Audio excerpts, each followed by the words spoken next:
What's good, YouTube? It's Rage Rail. So in today's video, I want to break down why this big nickel over G defense is so effective in Madden 23. So if you enjoy this video, go and drop a like on the video right now. Go ahead and sub and turn on post notifications on. So first and foremost, I do want to talk about this big nickel. So with the big nickel, what you have to understand is that if this defense is available in Madden 24, which it should already be when Madden 24 launches, because again, you can't go based off just solely the beta. You have to keep in mind that a lot of times EA does change things inside the beta, and sometimes they'll take away formations. Sometimes they'll add formations right after the beta. So big nickel should be in Madden 24, and if it is, this defense is still going to be extremely good because it's extremely good now in Madden 23. So first, the thing you have to understand about this particular defense is personnel. Now, this video is going to be different than my last video I just put out on Dime Normal, and I want to backtrack a little bit and say that the playbook is 4-6, so you want to use the 4-6 defensive playbook. Okay, so with the 4-6, what you have is obviously 4-6 bear and normal, which 4-6 normal is still really good. Bear is really good. You have 3-4 bear. It's really heavy personnel for the run defense, and also you have nickel over. You have 3-3-5 normal or 3-3, and you have 3-3 cub. You have the big nickel, of course. You also have dime normal and dollar. So this is just a really balanced defensive playbook. So this is the 4-6 defensive playbook. Okay, now I did a video on dime normal, and I'm doing a video on big nickel over G. Why is that? So you have to understand the differences in these defense. So for dime normal, notice how we have one extra player that's not inside the box, and the box is considered this right here. So it's 1, 2, 3, 4, 5. So we have 5 people in the box in this one.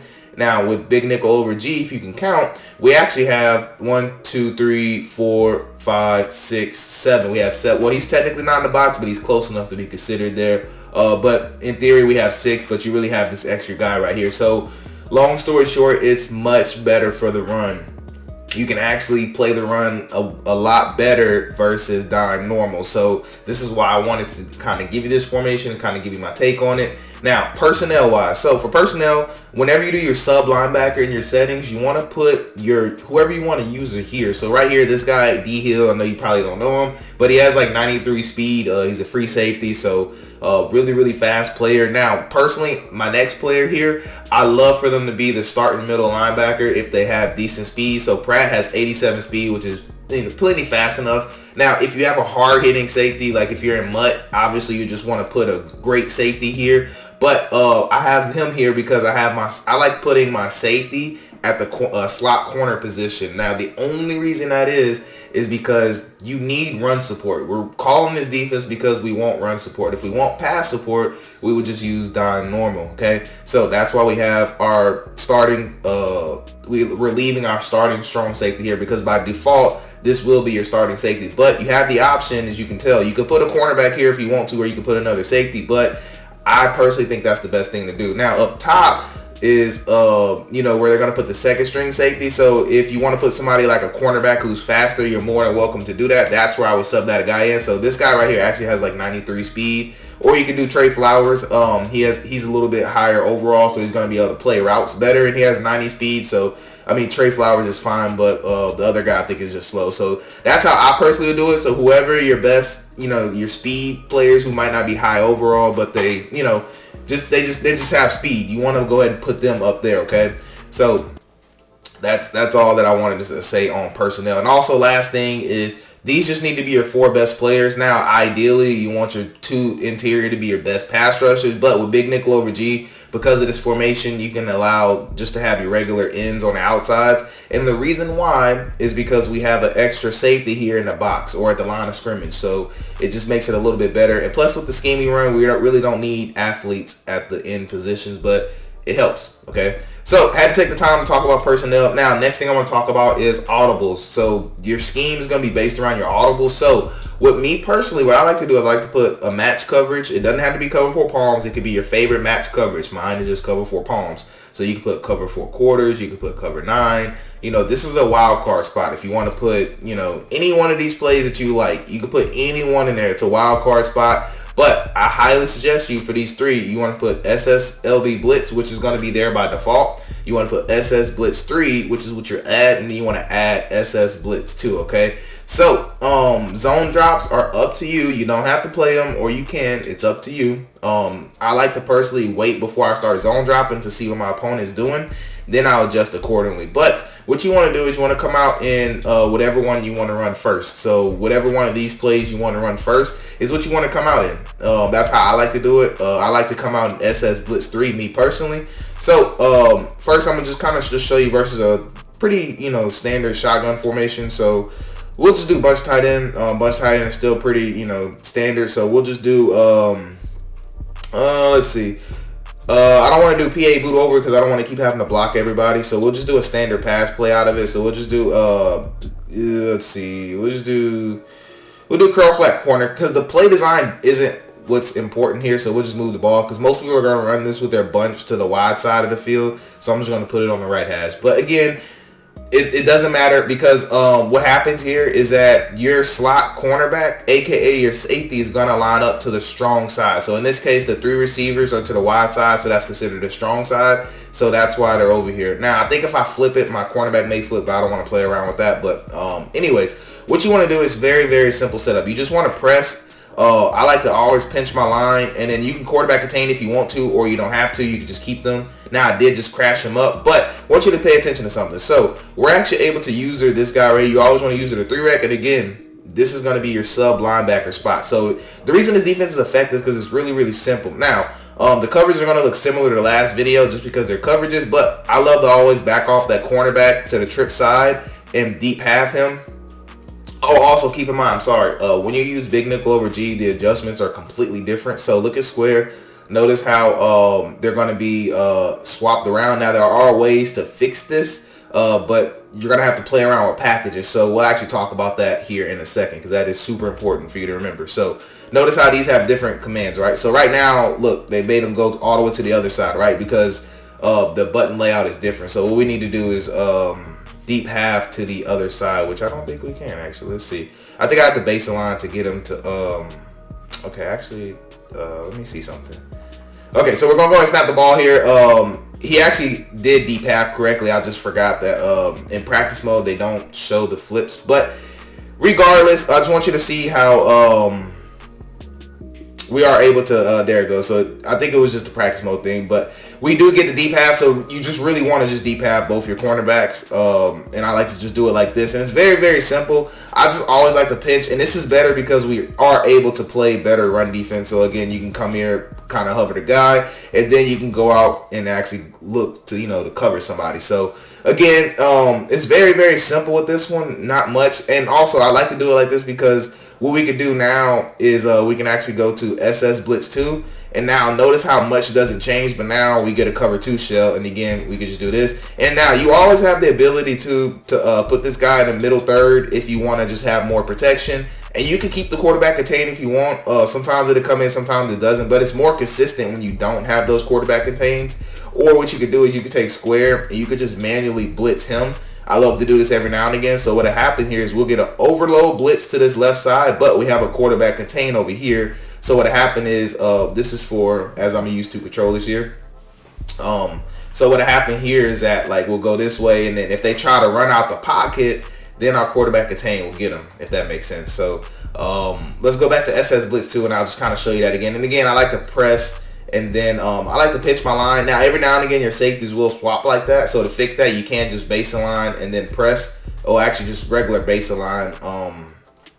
Yeah, like I said, it gets weird in practice mode, but if they do that, just let it be. And you can press triangle, press X for individual, press triangle, and then press. And what that's going to do is going to walk your slot corner down. But he's already walked down, so we're good. So we're going to pinch the line, quarterback attain, and we're going to double tap the left directional, take square, put him on a blitz, and basically we're going to leave this guy on the quarterback attain. So I just want to show you what happened pretty much. So actually, I'm going to use our defensive lineman right here. So what this does is, let's say they're getting blitzed at, like, oh, dang. So what happens is a lot of times they'll do that. Now, if that starts to happen, that's where your user's going to be. So keep that in mind, because that is one of the things with the defense. Now, other things that you can do, which makes this defense really great, is if somebody's doing that to where they're just constantly getting out the pocket, what you can do is you can actually just take X right here, throw them in a spy. And you can actually just worry about the right side flats if you wanted to, or you could play. I would do it out of cover 2 if I'm going to do it. So now what happened here, I hate how they switch. It's a lot of weird things with this formation that happens, but there are ways to fix every single thing.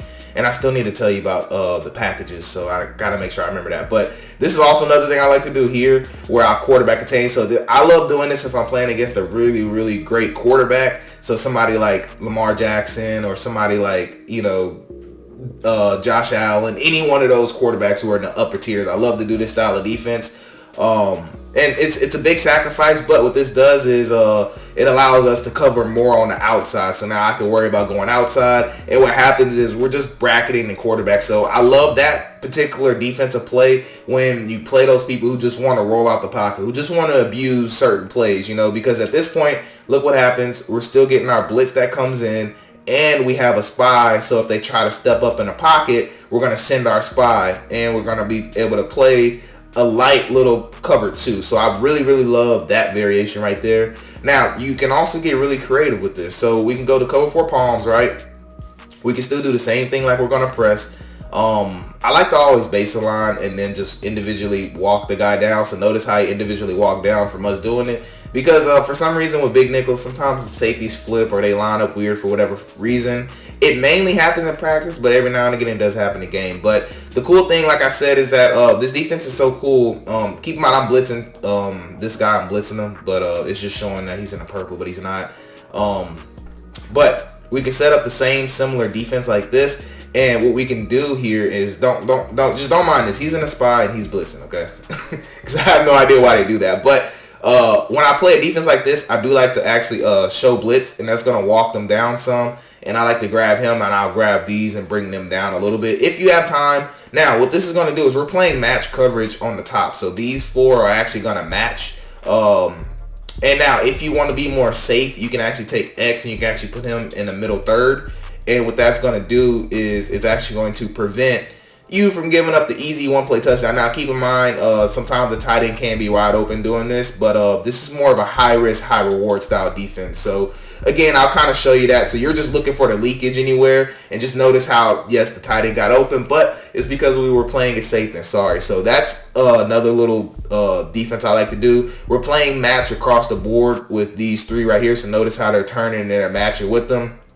And in this particular play, we did end up having 3 people on one guy, essentially, which is something you don't want to do.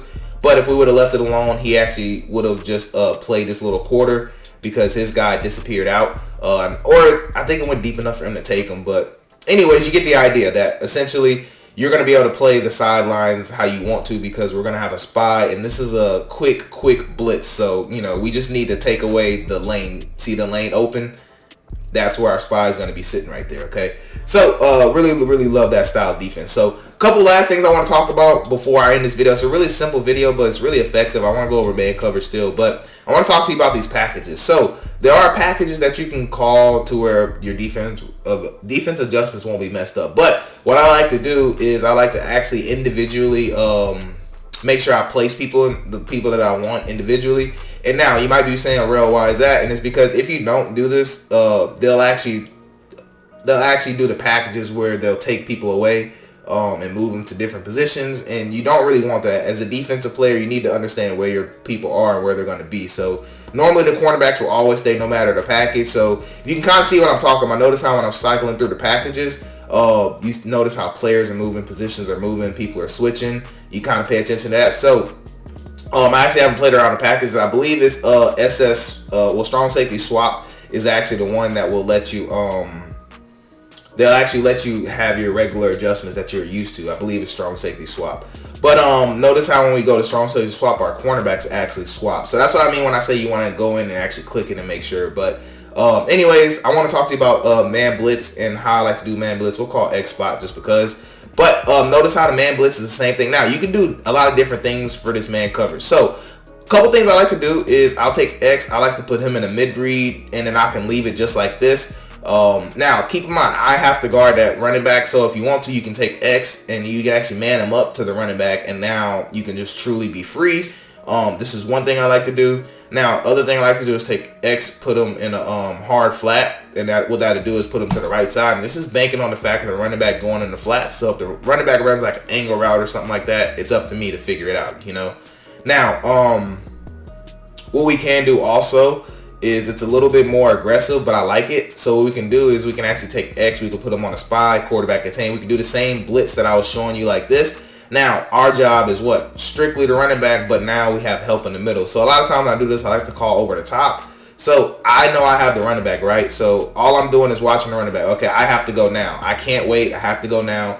And that defense right there is really, really strong and really dangerous, because what'll happen here is that you'll likely get a pick from this spy, especially if you have an athlete here. So you can actually put somebody who has, you know, just an ability on him, you know, whatever it may be, just whatever ability I would put here, and then you can just watch him go crazy. Something like acrobat or lurker or something like that, you know. But this blitz is just that good. They're going to have to block the running back. And if they block their running back, you're a free player. So keep that in mind. If that running back blocks, you're free. If they don't block that running back, you're going to be able to get through. Now, I did say this was a run defense, so I just want to kind of show you why I say that. So that's why I like these plays. So we'll go to SS Blitz 3, just because, why not? So I want you to look at the run fit. So this is the run fits in SS Blitz 3. Notice how many people we have in the run fit. We have everybody but 2 people. So I know it's hard to see, so I'm actually going to baseline to get that guy back. So look at everybody in the run fit. We have everybody but 3 people. So this is what I mean when I say that this defense can be crazy. Like I said, you can figure out the cornerback flips. I actually just have it. I normally don't like baseline and press, so it's normally not that big of a deal for me. But just kind of showing you just baseline and just watching them go. But normally I like to just keep it like this, and then I'll just individually press. So notice the cornerback goes down. That's just how I like to do it. But anyways, I just wanted to show you this real quick, just showing you the run fits of different ones. So that one, now cover 4 palms has great run fits because it's going to involve everybody in the box besides our cornerbacks. But you can tell why SS Blitz 3 is good. We'll take a look at SS Blitz 2, show you the run fits on that one. Notice how now it's our cornerbacks that are going to be playing run heavy instead of our safeties. But you can tell this is why I like lining up in SS Blitz 3, because we're going to have more people that's involved in the run. So what this means is we also can slide our line either way we want to. We can slide them. We can pinch them. I normally just love the pinch if you're just curious. I just like the pinch. I like to stand about right here with my user, where I'm kind of right outside this defensive end. And what we're going to be able to do a lot of times is shoot this gap straight down. And that's why I like to stand there opposite the running back, outside the D tackle, because we're going to, well, outside the end, excuse me. So a lot of times we're going to be able to just blow up this run just by design, because he will just almost never be able to get to you, or whoever's here is most likely going to never be able to get to you unless you're just taking your sweet time, not filling the gap. But you can tell, look at how many people we have playing the run. We have him playing the run. We have our safety playing the run, which is why it's important to leave your safeties. So to leave your good safeties up top still. So at free safety, at least free or strong, because normally this guy is going to be your more coverage guy, the guy in the third. You want that to be your player who isn't the best at tackling. So whoever your best tackler is, you need him in this spot right here, because he's going to be the one coming down. Now, last thing, I know I said last thing, but I just want to show you who I'm talking about. So we'll go back to SS Blitz 3. So it's going to be the guy, and to get this, all you do is hit L2, and you're going to hold square. So you hold L2, you hold L2 and square. And that's what's going to show you run fits. And circle will also show the run fits. So whoever this guy is at safety, notice how no matter what side of the run fit, he's going to play it. This is the guy that you need to have as your best safety. Your number 1 safety. Your number 2 safety needs to be here. This guy needs to be coverage. Okay? And you'll be straight most of the time. But anyways, that's going to wrap it up for this video, though. I do hope you have a blessed day. I'm Ray Jarrell, and I'm out.